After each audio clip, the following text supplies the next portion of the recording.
اسلامی ممالک اسرائیل کو تسلیم نہیں کرتے اور اس کی وجہ یہ ہے کہ اسرائیل کا قیام فلسطین کی سرزمین پر ناجائز طریقے سے کیا گیا ہے۔ اقوام متحدہ نے فلسطین اور اسرائیل کے درمیان پارٹیشن ریزولوشن کے تحت فلسطین کی سرزمین کو 55% اور 45% کے تناسب سے تقسیم کر دیا، جس کو اسلامی دنیا پہلے دن سے تسلیم نہیں کرتی۔ لیکن 1967 کے بعد یہ صورتحال مزید تشویشناک ہو گئی، کیونکہ فلسطین کے ان علاقوں کو جو کہ اقوام متحدہ کی پارٹیشن ریزولوشن کے تحت اس کا حق سمجھے جاتے تھے وہ بھی چھین لیے گئے۔ تب سے اسلامی ممالک میں اسرائیل کی مخالفت میں مزید اضافہ ہو گیا۔ آج جب ڈونلڈ ٹرمپ معاہدہ ابراہیمی کے تحت اسلامی ممالک سے اسرائیل کو تسلیم کرنے کی بات کرتے ہیں تو اسلامی ممالک کا دو ٹوک موقف ہے۔ جیسا کہ 1967 کی جنگ سے پہلے فلسطینی ریاست جس کا دارالحکومت بیت المقدس تھا، اس کی بحالی اور لاکھوں بے دخل فلسطینیوں کی واپسی جب تک ممکن نہیں ہوتی تب تک اسرائیل کے وجود کو تسلیم کرنے کا سوال ہی پیدا نہیں ہوتا۔ پاکستان کا بھی یہی واضح موقف ہے۔ اسی طرح سعودی قیادت بارہا واضح کر چکی ہے کہ فلسطینی ریاست کے قیام کے بغیر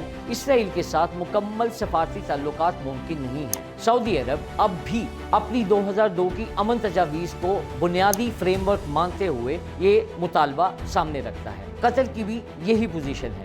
تاریخی شواہد سے یہ بات واضح ہوتی ہے کہ مشرق وسطیٰ میں اسرائیل کا وجود عدم استحکام کا باعث ہے۔ 1948 میں اپنے قیام کے بعد سے اسرائیل کی وجہ سے اس خطے میں کم و بیش 15 بڑی جنگیں ہو چکی ہیں، جبکہ لاتعداد چھوٹی جنگوں کا سلسلہ جاری رہتا ہے۔ ایران پر گزشتہ سال میں دوسری بار جنگ مسلط کرنے کے علاوہ 1982 کے بعد سے اب تک لیبنان پر 5ویں بار اسرائیل حملہ آور ہو چکا ہے، جبکہ غزہ، شام اور فلسطینی علاقوں پر روز حملے کرتا ہے۔ اسرائیل مشرق وسطیٰ میں انتشار کی سب سے بڑی وجہ ہے اور موجودہ حالات میں بھی امن کی راہ میں سب سے بڑی رکاوٹ ہے۔